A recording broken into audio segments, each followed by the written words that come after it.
ser humano, cuando piensa en una persona que le ama mucho, naturalmente pensará en su mamá. Porque definitivamente en un proceso natural de familia, la mamá es la persona más allegada a los hijos, quien nos cuida, nos protege, nos ama y nos aconseja.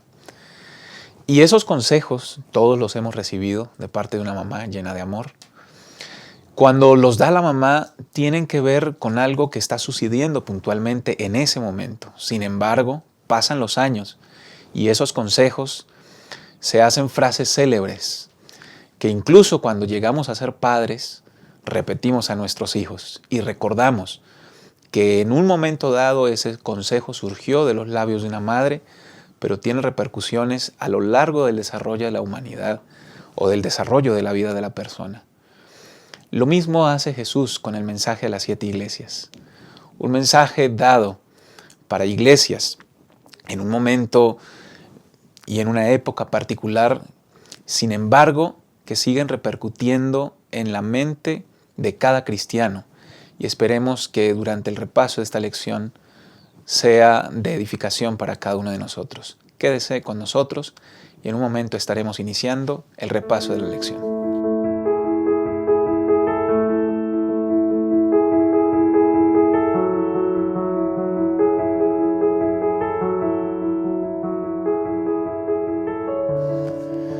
Gracias por estar con nosotros.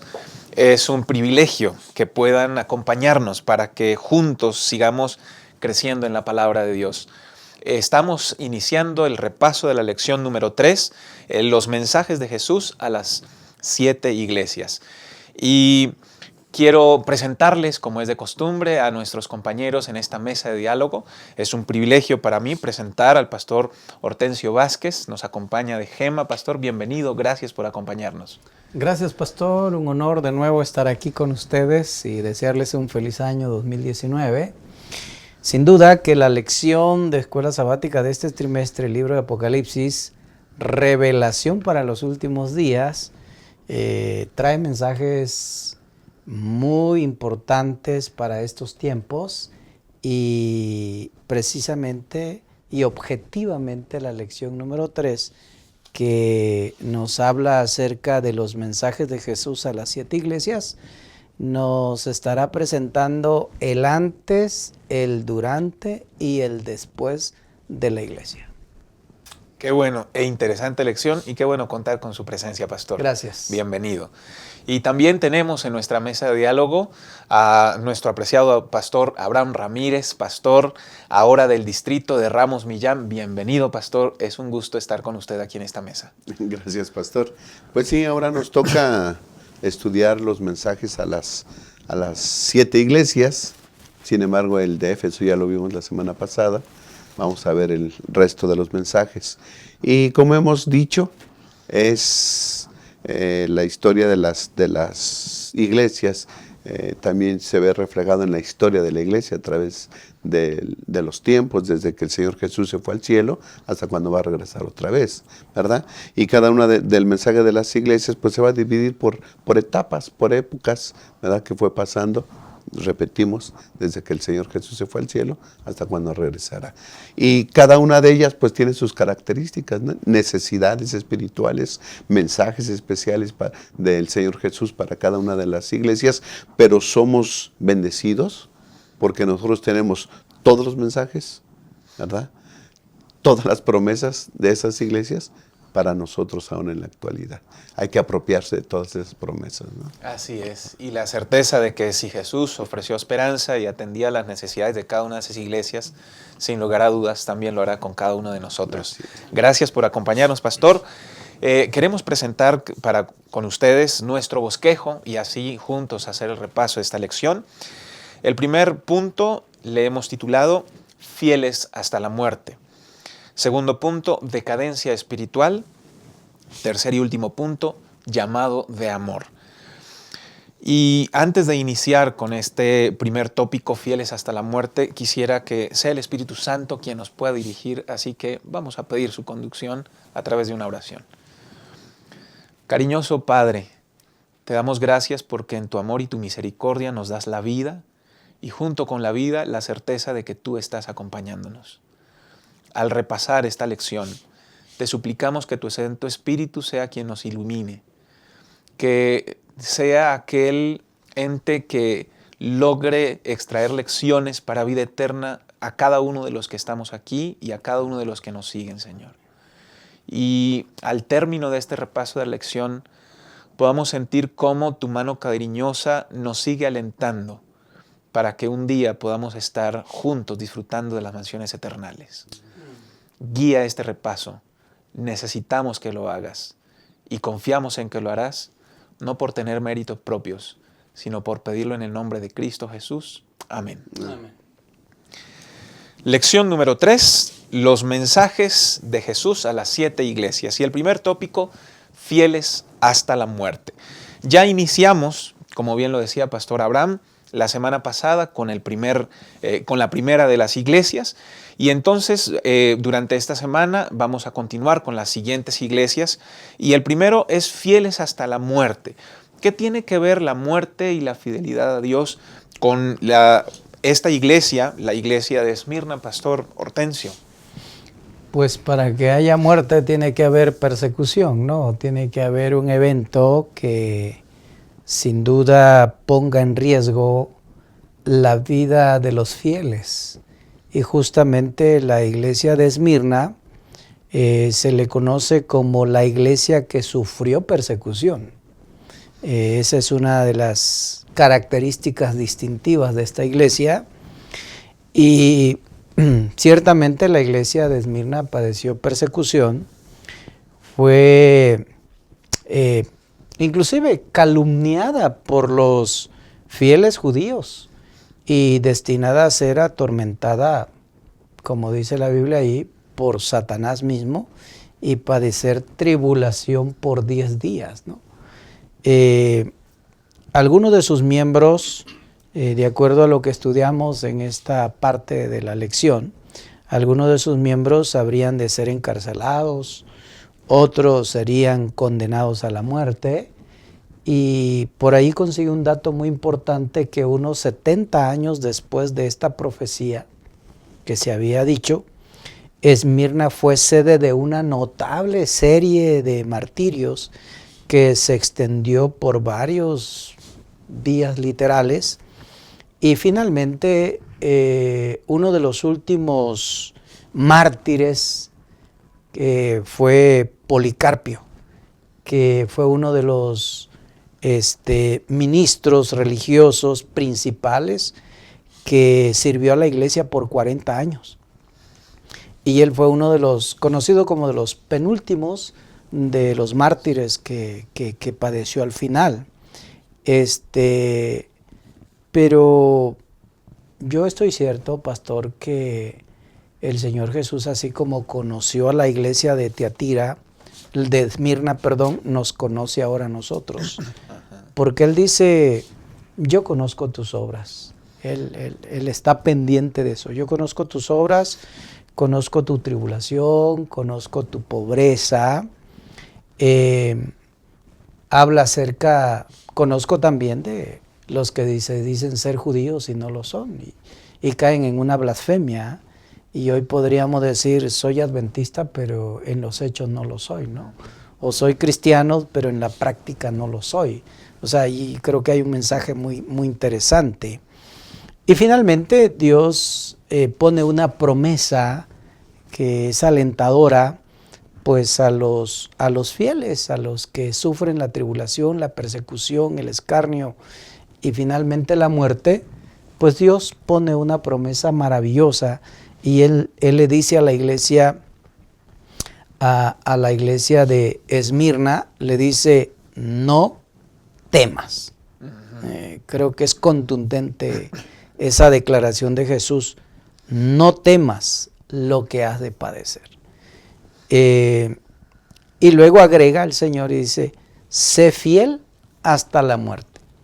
O sea, el hecho de que nosotros seamos seguidores de Cristo, seamos nosotros cristianos, no estamos exentos de la persecución, del escarnio, del sufrimiento, del martirio y aún hasta de la muerte.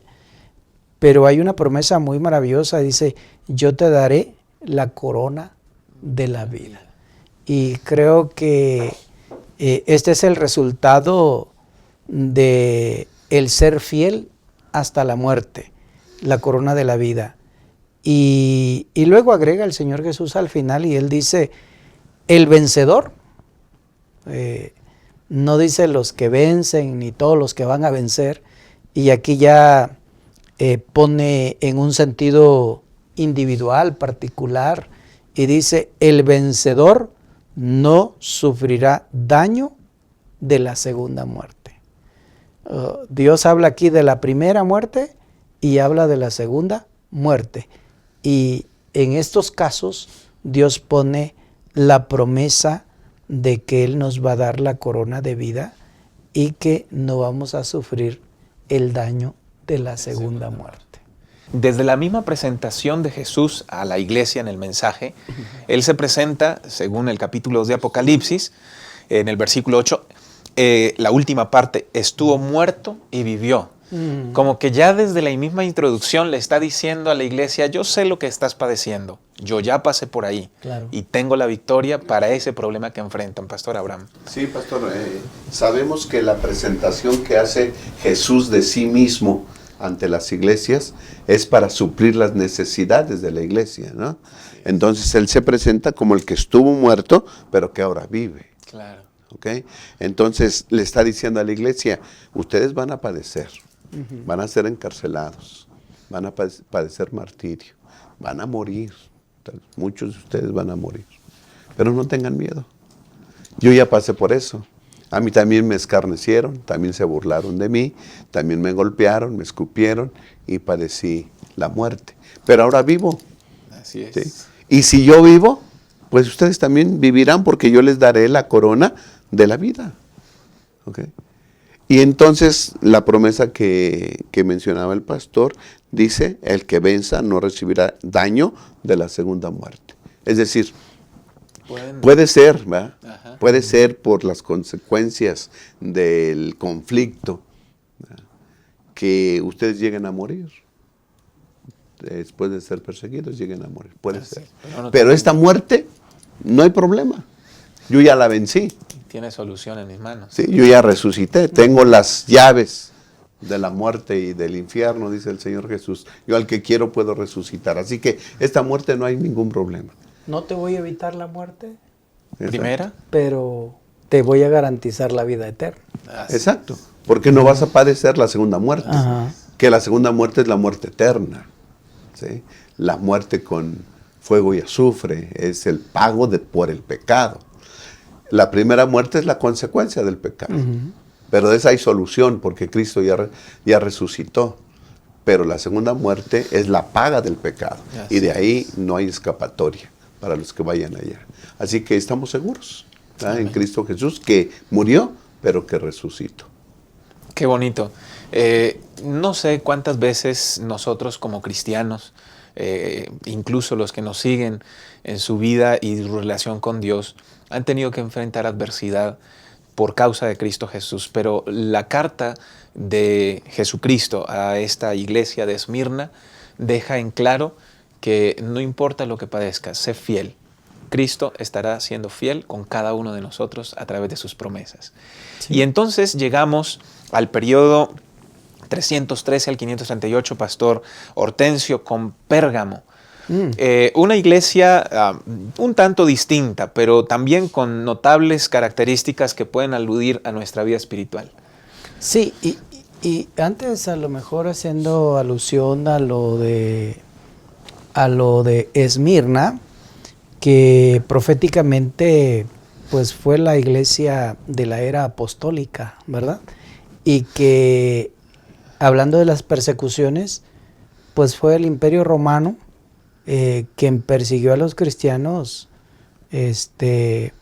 durante esos 10 días, como se dice la palabra de Dios en Apocalipsis 2:10, señalando 10 años de persecución proféticamente.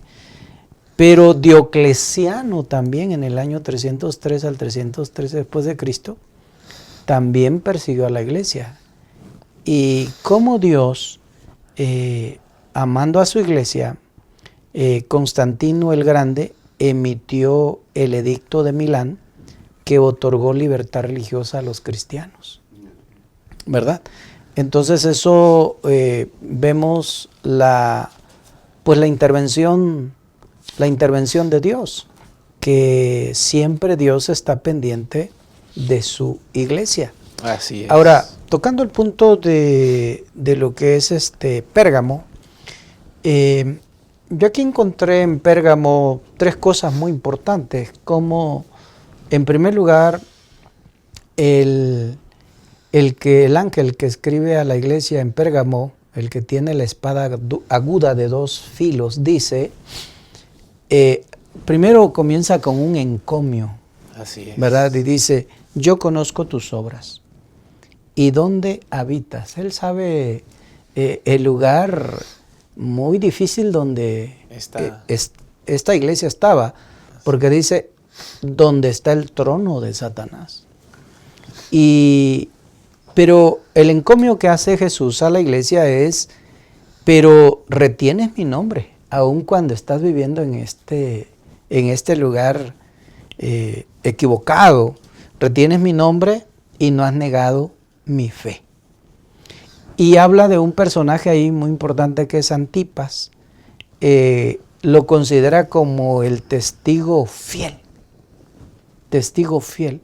Como en medio, pastor, en medio de las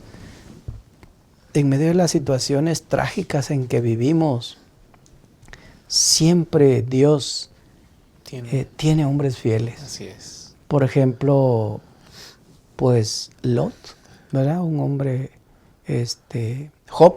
un hombre fiel en medio de situaciones difíciles. Enoc, en medio de situaciones, el libro de Judas habla acerca de su fidelidad, cómo él caminó con Dios en medio de situaciones trágicas como la de Caín, como la de Coré, la de Balaam, ¿verdad? En esos tipos de conductas. Y cómo también Noé fue fiel en medio de una situación bastante adversa, donde el corazón era de continuo el mal, pero él se mantuvo fiel. Entonces, y aquí hace referencia de Antipas como el testigo fiel que fue muerto entre vosotros donde habitaba Satanás. Y dice entre nosotros. Yo pienso que aquí la iglesia está también teniendo una situación bastante difícil, bastante crítica, pero viene una reprensión muy interesante que hace Jesús, pero tengo unas pocas cosas contra ti. Que tienes ahí a los que tienen la doctrina de Balaam. Y realmente la doctrina de Balaam, lo que yo veo aquí es que era un tropiezo para los hijos de Israel. Dice que él no le importaba comer carne inmolada ofrecida a ídolos y la fornicación, ¿verdad? Que era lo que distinguía a Balaam y luego menciona otro personaje que son los Nicolaitas. Y los Nicolaitas sabemos también cuáles eran sus tendencias. Por lo tanto, esas 2 conductas de estos 2 personajes, pues el Señor las aborrece.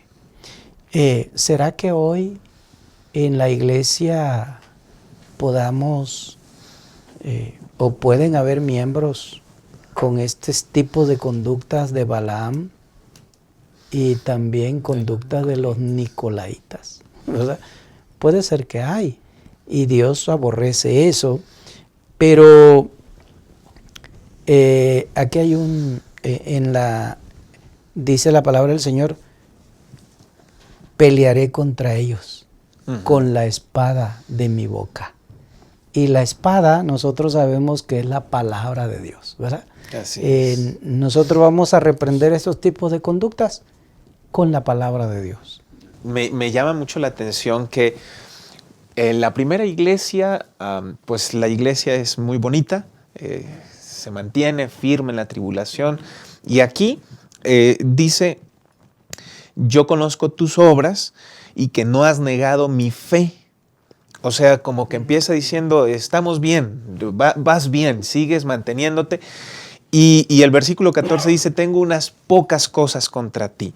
Y entonces aquí viene esta parte de las concesiones que la iglesia empezó a hacer, y qué peligroso es cuando nosotros como cristianos empezamos a hacer concesiones por una presión de trabajo, por una presión de grupo, por una cuestión externa. Yo creo que eso era lo que le iba pasando a la iglesia. Y bueno, la presentación de Cristo con la espada aguda, pues no sé si vaya orientado a que Él discierne y es capaz de discernir, o si vaya enfocado a, pues yo tengo la posibilidad de defenderlos, no importa contra quién se enfrenten, estén de mi parte, Pastor Abraham. Sí, pastor.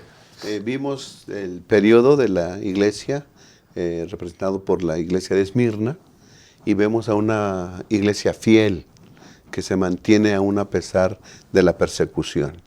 Y ya mencionó el pastor que en el año 313, Constantino, a través del edicto de Milán, le da libertad, ¿no?, a los cristianos. Es decir, ya no se les va a perseguir. Así es. Los problemas ya no son de afuera ahora. Ahora son ¿okay? internos. Ahora son internos. Claro. Empieza a haber concesiones. Empiezan a aparecer personajes, personas que tienen la doctrina de Balaam, no de los Nicolaitas, ¿sí?, que empiezan ellos a contaminarse, ¿sí? Dicen algunos, es mejor la persecución, está uno a las vivas, alerta, no claro. alerta. Y ya cuando ya no hay persecución, empieza uno a transigir con el pecado, Así es. ¿no? Y entonces el Señor Jesús dice, bueno, estás bien, pero estás permitiendo que haya entre vosotros esta clase de personas, ¿sí? Así que ten cuidado, porque si no vendré a ti con la espada de mi boca, ¿no? Y los voy a destruir. Se dice que en ese tiempo, pastor, el adorar al César, al emperador, era una parte importante de la vida social. Ajá. Entonces le pedía a la gente quemar incienso, ¿no? Una vez al año, ¿no? Una Decía, vez al ¿no? año, quemar incienso al emperador. Y le daban un Y certificado. los que asistían, se les daba un certificado. Con ese certificado es más fácil encontrar trabajo, Claro. o hacer comercio, Claro. ¿no? Realizar transacciones comerciales. Entonces uno ya llevaba eso. Si no lo tenías, Se cerraban muchas puertas. exacto, ¿cómo vas a trabajar? ¿Cómo vas a hacer Comerciar. transacciones económicas? ¿Cómo vas a hacer eso? Entonces era una limitación. Y muchos, para tener esa libertad de trabajo, o oportunidad de trabajo, o ser comerciante, iban y lo quemaban y recibían su certificado. Eso empezó a meterse, ¿verdad?, en la vida de los feligreses en la iglesia.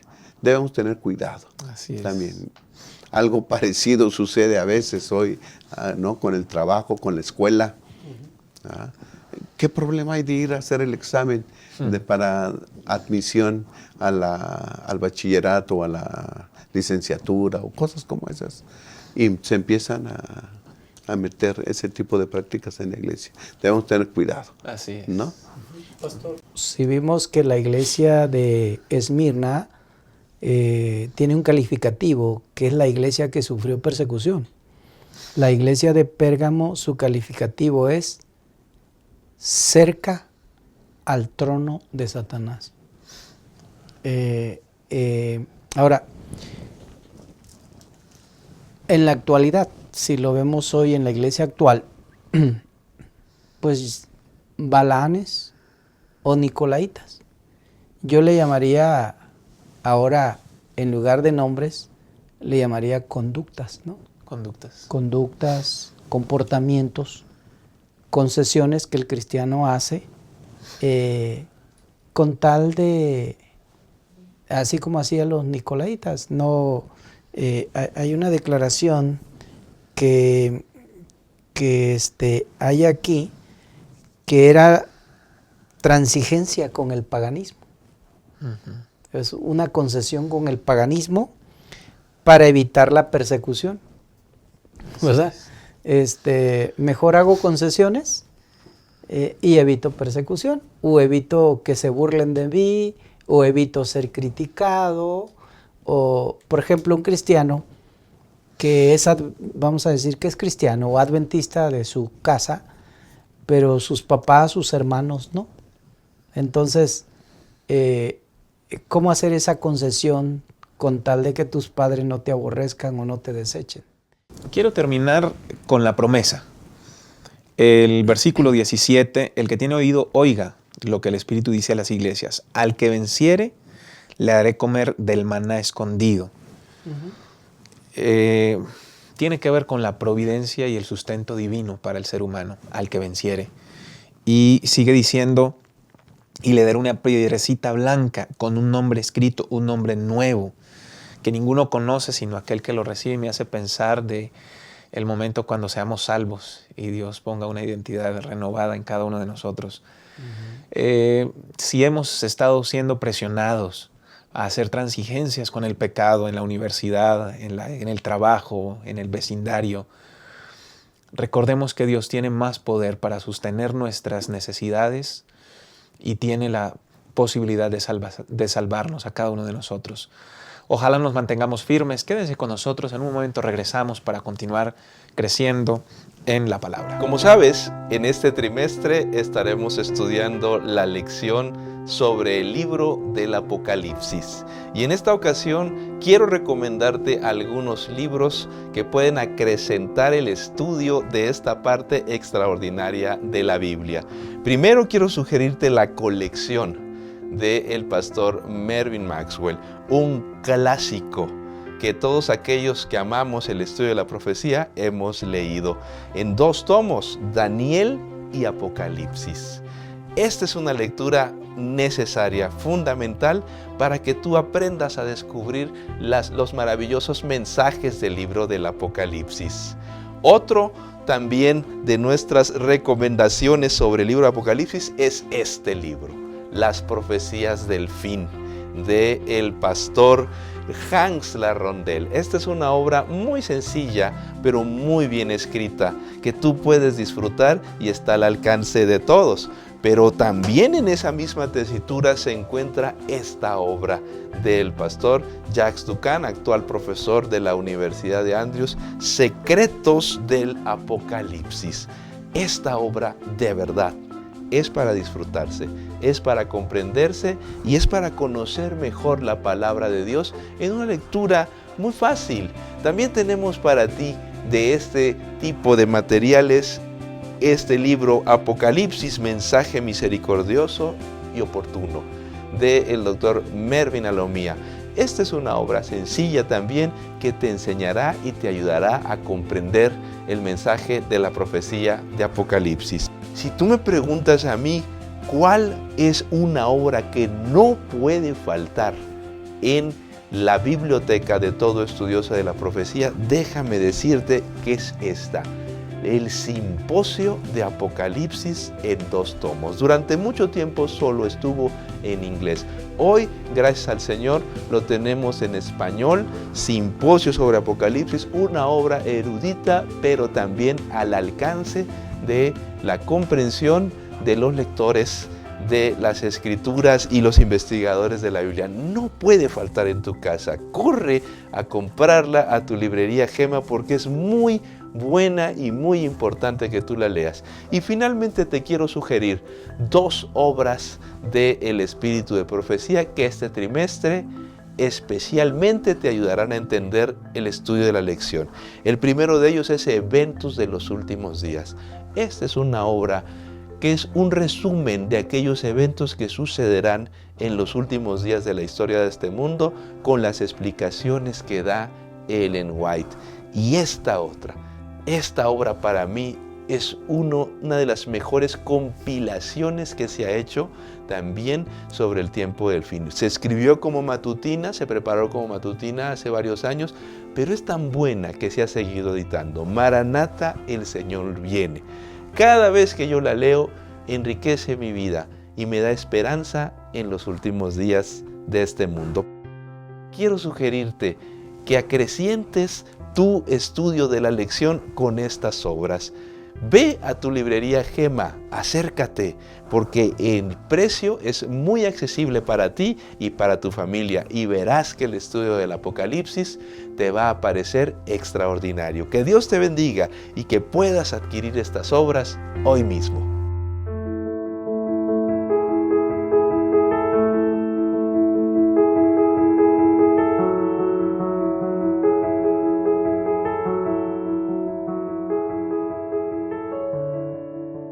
Gracias por seguir acompañándonos en este repaso de la lección número 3, los mensajes de Jesús a las 7 iglesias, y vamos a abordar el segundo tópico, decadencia espiritual. Hemos pasado de 2 iglesias que tenían la primera persecución externa muy fuerte, la segunda ya empezó unas cuestiones ya no tanto de persecución externa, y hemos llegado a una iglesia más en la cual tenemos cuestiones ya internas propiamente, y quiero empezar mencionando el versículo 19 del capítulo 2 de Apocalipsis. Yo conozco tus obras, amor, fe, servicio, paciencia. Tus obras postreras son más que las primeras, pero tengo cosas contra ti.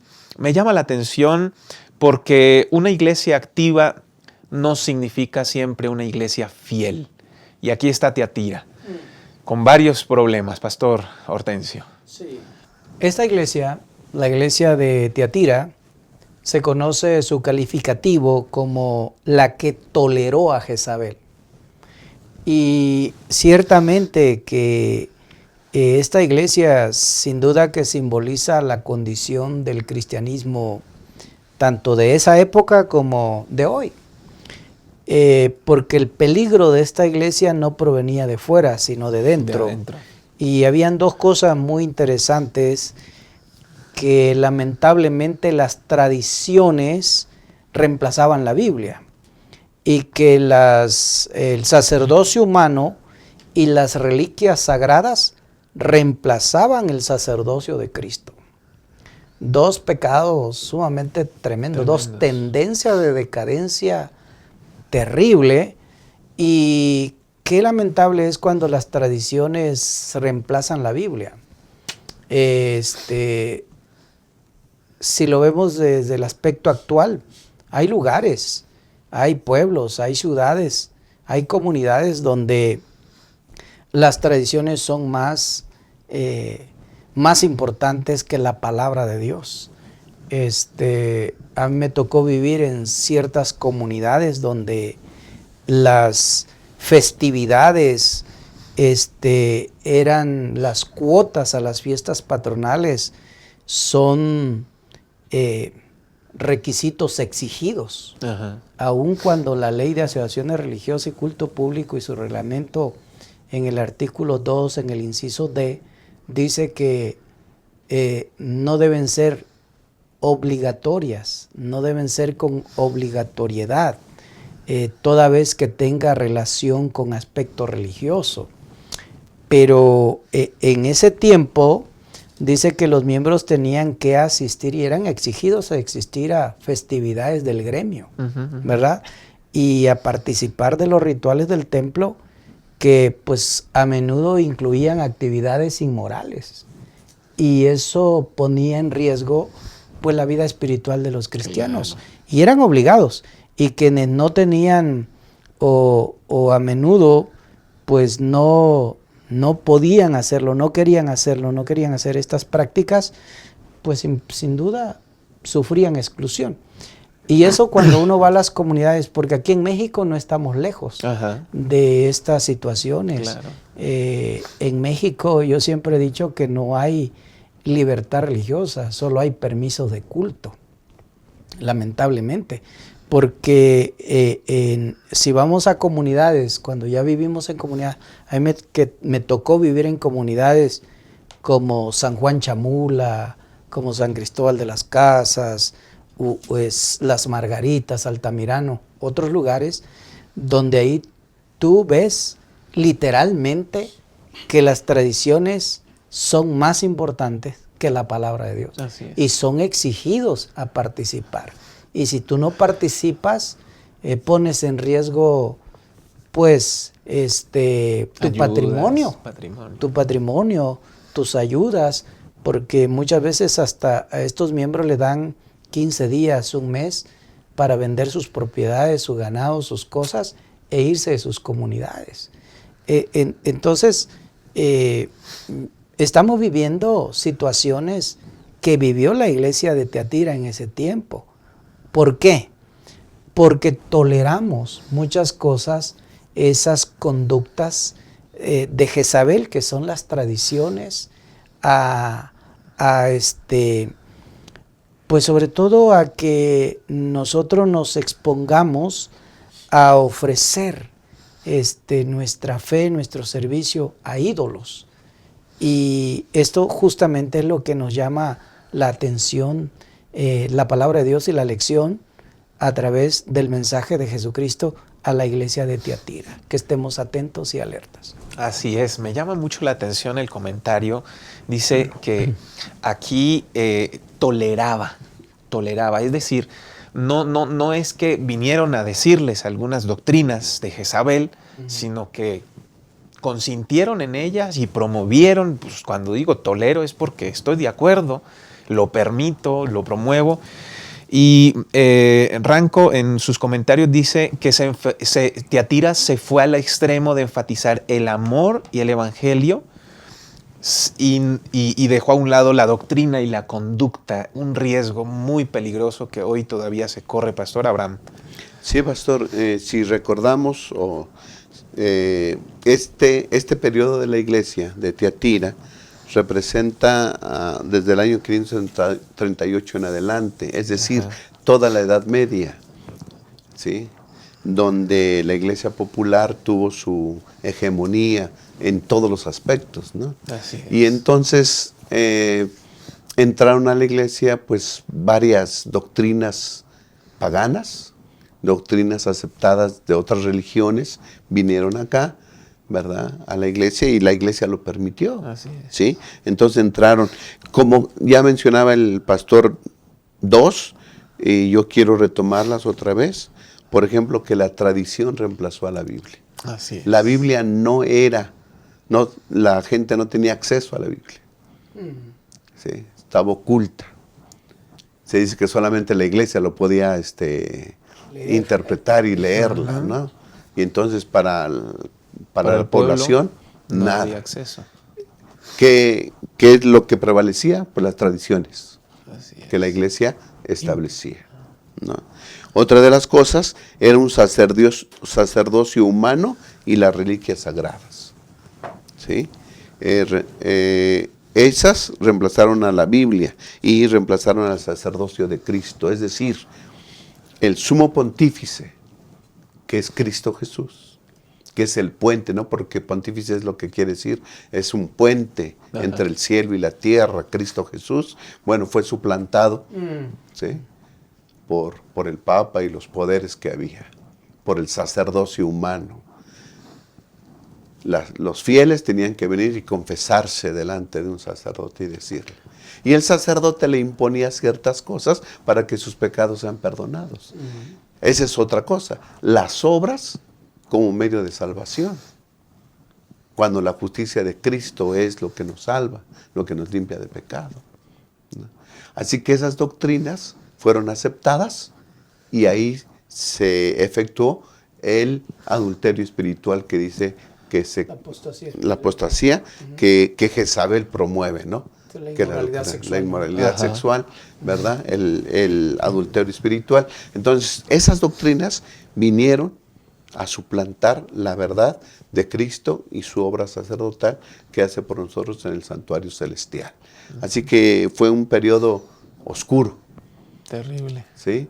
Fue la Edad Media donde las artes, la ciencia no crecieron, todo quedó ahí estancado y la iglesia también está estancada y casi muerta. Lo maravilloso es que hay un elogio, Sí. a pesar de todo, ¿ah? Sí. Hay un elogio de Jesús como un encomio y que le dice a la iglesia de Tiatira que la elogia por su fe y por su amor, por sus obras y su servicio, que esto apuntan a la reforma y al inicio de un retorno a la Biblia. Y justamente, pues, bendito Dios que la Organización de las Naciones Unidas solicitó pues al Vaticano que se le permitiera a los cristianos leer las Sagradas Escrituras, ¿verdad? Y gracias a eso, hoy nosotros tenemos acceso a volver a la Biblia y volvernos como el pueblo de la Biblia, la iglesia de la Biblia. Y yo creo que esta sería la invitación para la iglesia actual, ¿no? Alabado sea el nombre de Dios porque hoy tenemos la libertad y tenemos el acceso a las Sagradas Escrituras para que nosotros podamos ahora fortalecer nuestra fe y estar atentos de no reemplazar la Biblia por las tradiciones, ni reemplazar el sacerdocio humano por el sacerdocio y el ministerio intercesor de Cristo Jesús. Y si tenemos acceso a la Biblia, pues aprovechar y leerla. Claro. ¿no? Claro. Acudir cada día. Claro. Allí el versículo 25 del capítulo 2, lo que tienes, reténlo hasta que yo venga. Importante llamado de Dios a nosotros, a la iglesia de ese entonces, pero a nosotros, al conocimiento de su palabra, mantenerlo. Y llegamos a la iglesia de Sardis, Pastor Hortensio. Otra iglesia que lamentablemente, como lo dice nuestro tópico que estamos analizando, pues es una iglesia que cae en decadencia espiritual. Sí. El calificativo que se le da a esta iglesia es la iglesia estancada. Qué interesante, ¿no? El calificativo que le da. Es la iglesia estancada. ¿Por qué? Porque Sardis en los días de Juan se sentía muy segura, como para irse a dormir, ¿verdad? Porque vivían en una comodidad muy importante, pues que simplemente se habían estado en un estado de confort, ¿verdad? En un estado de confort. Por eso el mensaje a la iglesia de Sardis se aplica proféticamente a la situación espiritual de los protestantes en el periodo posterior a la Reforma. ¿Sí? Y aproximadamente, pues en ese tiempo, a medida que la iglesia caía en un formalismo inerte y en un estado de complacencia espiritual, bajo el impacto de la creciente ola de racionalismo y secularismo. Y hoy, pues en actualmente, hoy vivimos, nuestros jóvenes, nuestros hermanos, viven en esta ola de racionalismo y secularismo. Yo he dicho que hoy la iglesia tiene más profesionales, pero menos espirituales. No sé si diga una herejía, pero la espiritualidad está disminuyendo al profesionalismo. Entonces, como que estamos llegando a una iglesia estancada espiritualmente en un confort de lo que nos acostumbramos pues a ir a la iglesia, sentarnos. Algunos solo llegan al primer culto y no esperan ni la escuela sabática. Y otros llegan a la escuela sabática pero no esperan el segundo culto, ¿verdad? Y estamos viviendo en esa situación carente de interés espiritual. Sí, me llama la atención que aquí no está hablando de herejías como las otras iglesias anteriores, sino de un letargo, un conformismo. Así es, pastor. Ya tengo y con eso me quedo. Es suficiente. Así es. ¿No? Ni para adelante. O sea, con lo que tengo es suficiente en mi vida espiritual y no voy más allá. Además tengo argumentos para sostener mi posición. Son argumentos filosóficos y dice aquí que en ese tiempo el racionalismo, ¿no? La diosa razón. ¿Sí? Hay que razonar, hay que pensar y eso sustituye a Dios. Porque si tú admites a Dios, pues tienes que creerlo todo por fe. Pero si... Aunque no practiques. Exacto. Y si lo piensas, Ya. ¿sí? Si piensas y razonas, a lo mejor no es tan así. Ajá. ¿Sí? A lo mejor analizarlo. Dios no existe, a lo mejor los milagros no son como lo dice la Biblia, O no es ¿verdad? lo que- Podemos darle otro, ¿cómo le diremos? Perspectiva. Perspectiva. Otro ¿verdad? contexto. Otro contexto. No simplemente, la Biblia no es la única guía Así es. de dirigir mi vida, para dirigir mi vida. Y entonces empezamos a razonar. Ese fue el momento de Sardis, que los argumentos, hasta científicos, ¿verdad? Filosóficos, el racionalismo vino a suplantar la Biblia.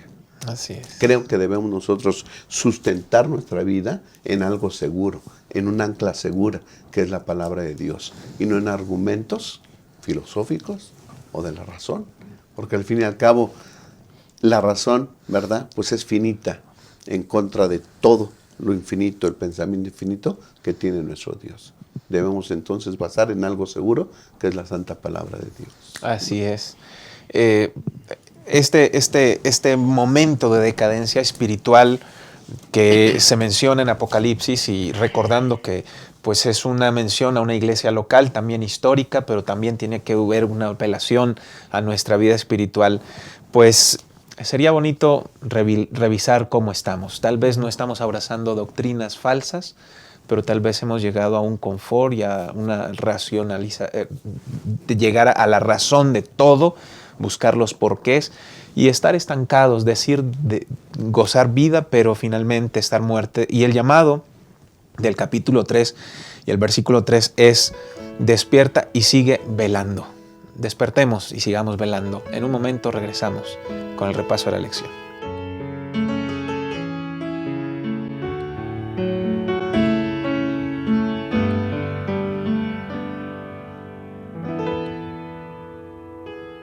Cuántas veces traté por mí mismo hacer lo que pensaba que era mejor.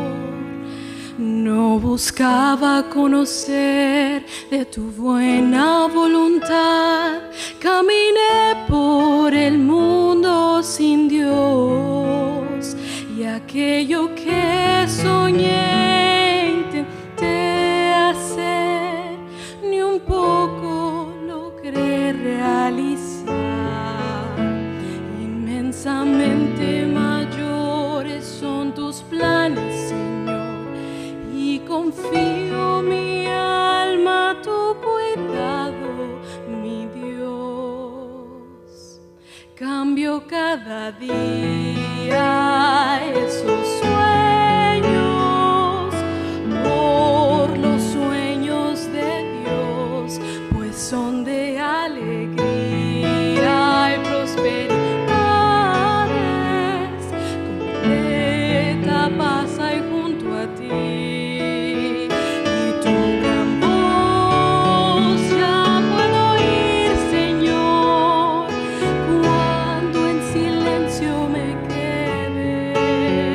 Y de mis sueños por fin ya desistí, cuando tus planes comprendí. Y hoy mi sueño, Señor, mi mayor sueño es que sueñes por mí.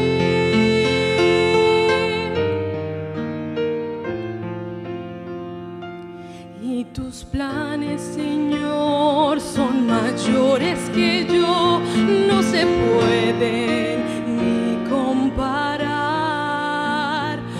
Una vida feliz es tu plan para mí. ¿Cómo pude dudar yo de ti?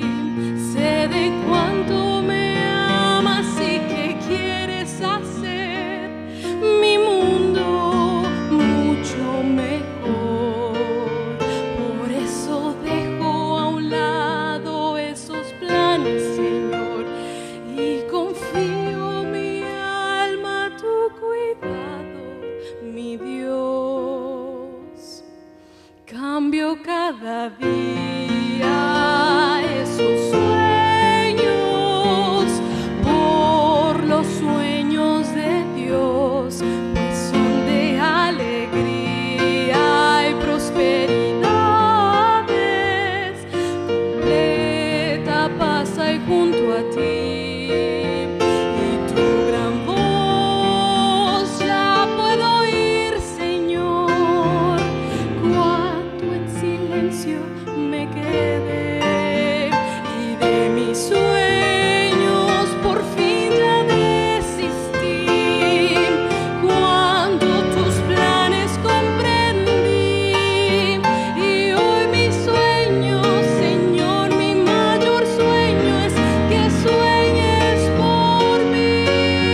Gracias por estar con nosotros. Estamos de vuelta en nuestro repaso de la lección. Hemos llegado al tercer y último tópico de nuestro repaso, llamado de amor. Ha venido en decadencia las iglesias y llegamos a Filadelfia, Pastor Hortensio, una iglesia muy bonita. Incluso bajo ese nombre, muchas iglesias han tomado ese nombre para ponerlo como nombre de sus iglesias por lo que él representa. Claro.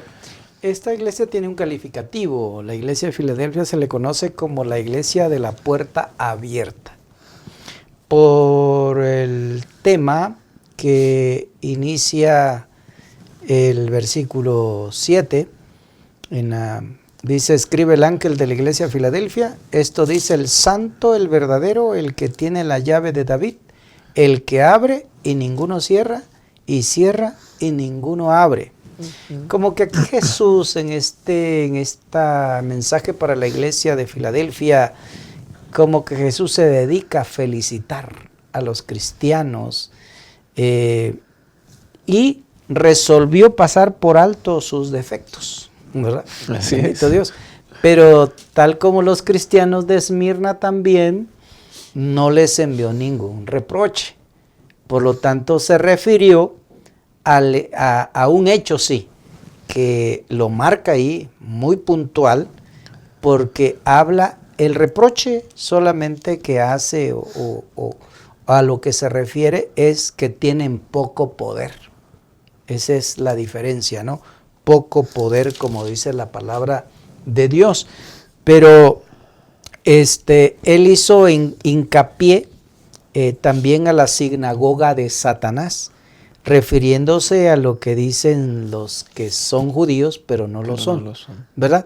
Pero por cuanto dice, has guardado mi palabra, mi paciencia, yo también te guardaré de la hora de la prueba que ha de venir sobre el mundo entero. Esto se refiere entonces a la tribulación que habla Daniel 12:1, como también Apocalipsis 3:10 y Daniel 7 del 9 al 14.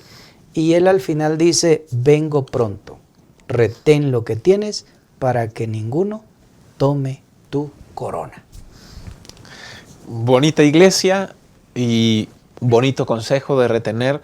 Y aquí, retomando un poquito de lo de la puerta abierta, en el versículo 8 de Apocalipsis 3 dice, yo conozco tus obras y he puesto delante de ti una puerta abierta, Pastor Abraham. ¿Tiene que ver con la predicación del Evangelio? Este periodo en la historia de la iglesia abarca la última parte del siglo XVIII y la primera parte del siglo XIX, donde hubo un reavivamiento del protestantismo.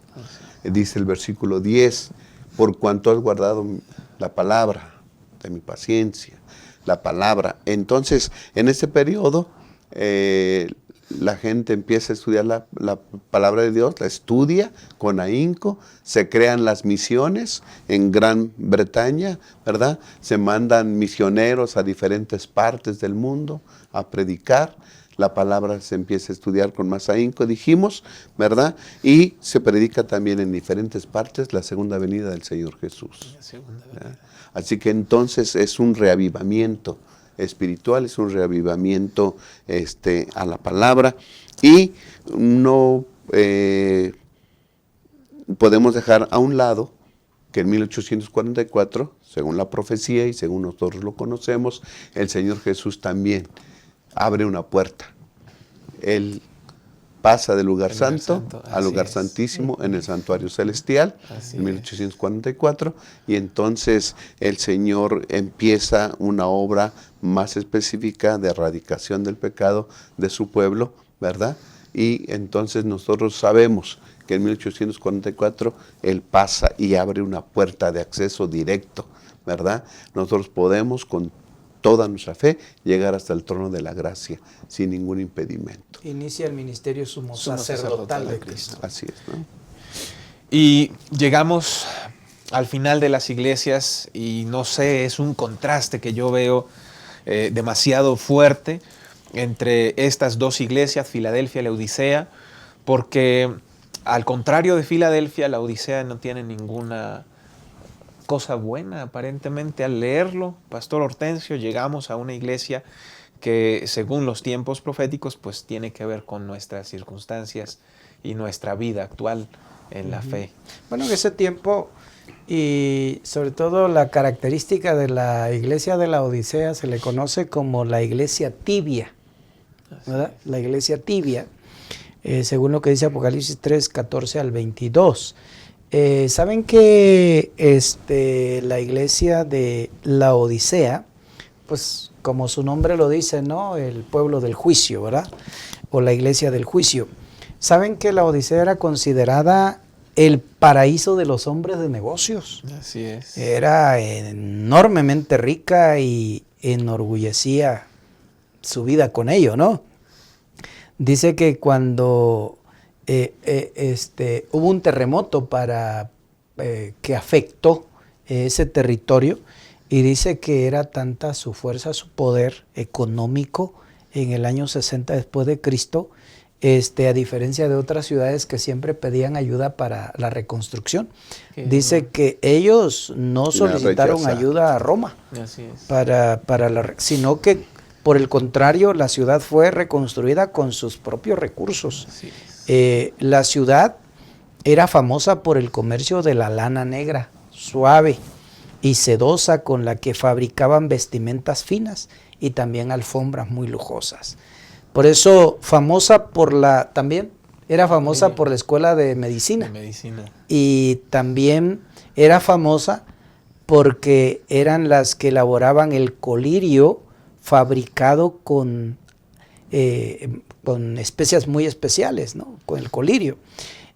Pero también había otro elemento ahí que eran las aguas termales, ¿verdad? Las aguas termales, que no era grata para consumir, ¿verdad? Pero para beber, pero sí era grata para bañarse, ¿no? Claro. Entonces, esa era la iglesia de la Odisea. Y pues ahí vienen las reprensiones también de Dios, ¿no? Las reprensiones de Dios, donde habla acerca de la autosuficiencia, que sin justificación alguna, y Jesús les veía una reprimenda dura. No hay ningún encomio para esa iglesia, al contrario, les dice, usted dice que son ricos, se han enriquecido, que no les falta nada, pero no se dan cuenta que ustedes son una palabra muy dura ahí, ¿verdad? Desgraciado, ¿no? Digno de compasión, pobre, ciego, desnudo, y añade, no eres ni frío ni caliente, eres tibio. Y al final, pues Jesús formula la receta y dice entonces, te aconsejo que de mí, dice la palabra de Dios, ¿verdad? Te aconsejo que de mí, ¿qué dice la Biblia? ¿Verdad? Compres el 18, por lo tanto. El 18, sí. ¿verdad? Te aconsejo que compres de mí oro refinado o en el fuego, para que seas rico, y vestiduras blancas para vestirte, para que no se descubra la vergüenza de tu desnudez, y unge tus ojos con colirio para que veas, ¿verdad? ¿Por qué habla acerca del colirio? Porque ellos eran fabricantes del colirio. El problema es que ahora sí, como nos pasa como como dicen los albañiles y carpinteros, ¿no? ¿Cómo es cuchillo de palo? ¿Cómo es esa? Casa de herrero, ¿no? Casa de herrero y cuchillo de palo, ¿no?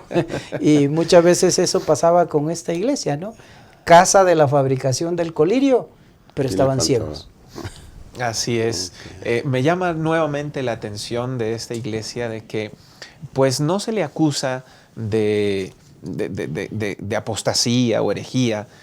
Y yo creo que el mayor problema es la autosuficiencia y el orgullo, porque aluden de tenerlo todo. Sí, Pastor Abraham. Sí, ya ha notado el pastor las características de esa ciudad, ¿no? Tan importante y tan rica. Y entonces ellos son tan ricos que sienten que no tienen necesidad de nada. Y el Señor así les dice, tú dices, yo soy rico, dice el versículo 17, yo soy rico, estoy enriquecido y no necesito nada, ¿no? Eso a lo mejor puede ser algo bueno en los asuntos materiales, pero no en lo espiritual. En lo espiritual nunca estamos completos. El blanco es la semejanza al Señor Jesús y para eso nos falta mucho. Necesitamos depender todos los días de nuestro Dios, ¿no? Y entonces, después de la reprensión, que le dice, mira, te falta colirio para que veas bien tu situación, porque tú dices, yo soy rico, me he enriquecido, no tengo necesidad de nada, ¿no? Pero no sabes que eres un cuitado, miserable, pobre, ciego, desnudo. Lo pone en su lugar, ¿sí? Pero para que te des cuenta que estás así, necesitas un colirio. Así. Ahora dice el versículo 18, te aconsejo que compres de mí oro, vestidos blancos y colirio para que veas. Ahora, ¿por qué no se los regala Dios? Dice, yo te aconsejo que de mí compres. Así es. Es una transacción. Dame algo. Yo te doy esto, pero dame algo. Entonces, ¿qué es lo que tiene que dar el feligrés, la iglesia? ¿Qué es lo que tiene que dar? Bueno, su orgullo, su complacencia, su autodependencia. ¿no? Es Es ese la llamado de transacción. amor de Dios, ¿no? Dame eso y yo te doy oro, ropas, colirio. Pero deja tu orgullo. ¿Estamos de acuerdo? Y si eso pasa, ¿verdad? Entonces yo te prometo, Ajá. ¿sí? Y además, aunque no se le hace ningún elogio, tampoco se le rechaza. Así Dice, es. aquí yo estoy a la puerta. No se le rechaza. Dios muestra su amor para con esa iglesia. Dice, yo estoy a la puerta y llamo. Y creo que es uno de los mensajes más bonitos, ¿no? Más amables que hace el Señor para con su iglesia. Yo estoy a la puerta y llamo. Si alguno oye mi voz, el que quiera, abre la puerta y entraré con él y cenaré con él y él conmigo. Es una invitación a una amistad, es una invitación a una cordialidad, ¿sí? Es un llamado para estar juntos siempre. Y Dios lo deja a nuestro criterio. ¿Oyes el llamado? Abre. Aunque oigas, pero si no quieres abrir. No hay pues nada que hacer. Nosotros, la iglesia, cada vez escuchamos el llamado de Dios. Pero Dios es un caballero. Dios nunca va a patear la puerta para entrar. Siempre va a pedir permiso. De nosotros depende si le abrimos o no le abrimos la puerta, ¿no? Así es. Ese llamado de amor que Dios hace a la iglesia es un llamado que repercute para nosotros hoy todavía. Y así como las iglesias van en decadencia espiritual, las promesas se hacen más fuertes y más importantes. Esta promesa particularmente me llama la atención, los versículos 18 y 21, cuando habla de vestiduras blancas, y obviamente está relacionado allá con el capítulo 16 de Apocalipsis, el versículo 15, cuando habla de la vestidura blanca de la justicia de Cristo para cerrar la historia de pecado. Y el versículo 21, la misma alusión, al que venciere le daré que se siente conmigo en mi trono. Qué preciosa promesa. Imaginarnos cómo será la vida eterna y el final, erradicación total del pecado. Hemos llegado al final de nuestra lección de escuela sabática. Creo que hay mucho por decir, el tiempo es corto. Gracias por acompañarnos. Y antes de irnos, agradezco, Pastor Hortensio, por su compañía, sus aportes, y quisiera saber si hay alguna conclusión, un mensaje final que quisiera extender. Sí, pastor.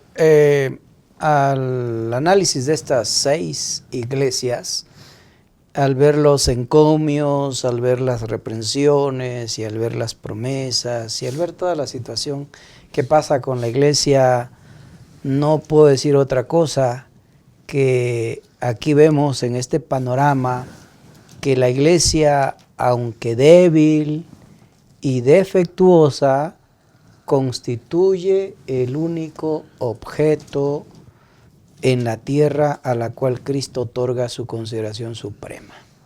Y Él está observando constantemente el proceso de la iglesia, pero lleno de solicitud por ella, y la fortalece cada día mediante el Espíritu Santo. Que el Espíritu Santo fortalezca nuestra fe, nuestra esperanza, y nos ayude a aprovechar, a aceptar las reprensiones de Dios, pero también sabiendo que en medio de todo eso hay encomios de Dios y están las promesas de Dios, que Él es fiel. Yo concluyo con 3 palabras, que al ver estas 6 iglesias, yo veo a un Dios bueno, a un Dios misericordioso y a un Dios fiel. Amén. Amén. Muchas gracias, Pastor Hortensio, por habernos acompañado en este repaso de la lección. Pastor Abraham, hemos llegado al final. Muchas gracias. ¿Alguna conclusión, un mensaje final? Sí, pastor, a todas las iglesias el Señor le dice, yo te conozco, ¿no? Yo te conozco. Y sin duda alguna, Dios sabe nuestro vivir. Y lo podemos tomar como iglesia, lo podemos tomar un mensaje personal. Y dice Dios, yo te conozco. Sé cuáles son tus debilidades y sé qué es lo que haces positivamente. Y yo creo que en forma general es, deja de hacer lo malo, yo te invito a hacer lo correcto, y todas las promesas que encuentras aquí en este libro santo van a ser tuyas. Así es. ¿No? Hagamos caso al testigo fiel, Amén. que es como se presenta con la iglesia de la Odisea, el testigo fiel y verdadero. Hagámosle caso a la invitación, dejemos de hacer lo malo, acerquémonos a Él en una dependencia total y obtengamos las promesas que Él nos ofrece. Es tan bueno y misericordioso que conociéndonos no nos rechaza, sino que nos muestra su amor. Amén. Los consejos de una mamá se replican en los hijos y llegan a los nietos y los bisnietos. Consejo divino a través de Juan para iglesias repercuten en nuestra vida hoy sin lugar a dudas. Cuando Dios llamó a cada iglesia, cuando Jesús escribe estas cartas a cada iglesia, en sus entornos difíciles de comercio, de apostasía, muchas influencias diferentes y negativas para el cristianismo, el llamado no fue salir de ellas, sino a mantenerse fiel en medio de ellas. Tal como Juan 17 lo dice, no ruego que los quites del mundo, sino que los guardes del mal. Ojalá cada uno de nosotros, en donde estemos, podamos estar guardados del mal, escuchando la voz de Dios, siendo guiados por el Espíritu Santo y atendiendo al llamado de amor. Que Dios les bendiga.